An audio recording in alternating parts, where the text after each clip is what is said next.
Recent గా హిమాచల్ ప్రదేశ్ లో సునీత చౌహాన్ అనే ఒక అమ్మాయి ఇద్దరు బ్రదర్స్ ని పెళ్లి చేసుకుంది. ఇద్దరు బ్రదర్స్ కూడా ఓన్ బ్రదర్స్ అనమాట. ఇది జనరల్ గా ఏమంటారంటే ఫ్రాటర్నల్ పాలియాండ్రీ అంటారు. అంటే బ్రదర్స్ ఇద్దరు ముగ్గురు ఒకటే అమ్మాయిని పెళ్లి చేసుకోవడం. ఈ పెళ్లి అందరూ సొసైటీ ముందు, వాళ్ళ కమ్యూనిటీ ముందు చాలా హంగు ఆర్భాటాలతో చేసుకున్నారు. దాంతో ఈ పెళ్లి చాలా వైరల్ అయిందనమాట. హిమాచల్ ప్రదేశ్ ఉత్తరాఖండ్ బార్డర్ లో హత్తి అని చెప్పి ఒక ట్రైబల్ కమ్యూనిటీ ఉంటుంది. ఇది చాలా closed well knit tribal community అనమాట.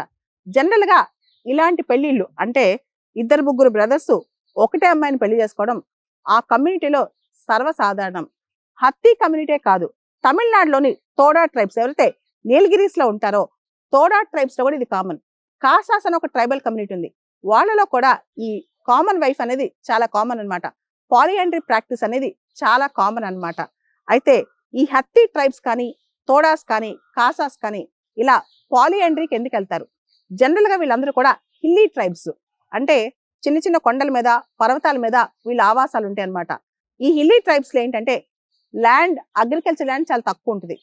చాలా మంది భార్యలు అంటే ఒక్కొక్కరికి విడిగా పెళ్లిళ్ళు అవుతాయి కనుక చాలా మంది పిల్లలు ఉంటారు. ఆ ల్యాండ్ ని డివైడ్ చేసే పరిస్థితి ఉంటుంది అనమాట. కాబట్టి ప్రధానమైన కారణం వాళ్ళ ప్రాపర్టీ, ఫ్యామిలీ దగ్గర ఉంచుకోవడం.